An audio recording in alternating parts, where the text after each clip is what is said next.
হাই বন্ধুসকল, মোৰ মিনি ব্লগলৈ আপোনালোকক স্বাগতম জনাইছোঁ। আজি মই আৰু হাজবেণ্ডে এটা মন্দিৰলৈ যাই আছোঁ। এই মন্দিৰটো হৈছে আৰাংমুৰৰ দৌকহাট। মন্দিৰটো হৈছে শ্ৰী শ্ৰী থেতাগোহাঁই থান।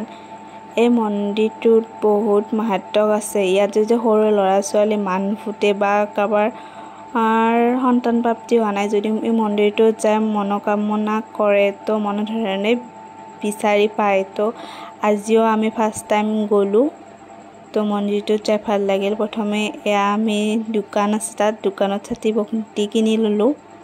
এয়া প্ৰসাদ মন্দিৰত তাত গাছৰ তলত দিব লাগে। এয়া সিন্দুৰ, আমি চাকি বন্তি জ্বলাই এতিয়া ওলাই আহিলোঁ। তাতে আখৈখিনি দি দিয়ে প্ৰসাদ হিচাপে। তো বহুত দূৰৰ পৰা ভক্ত আহিছে ইয়াত।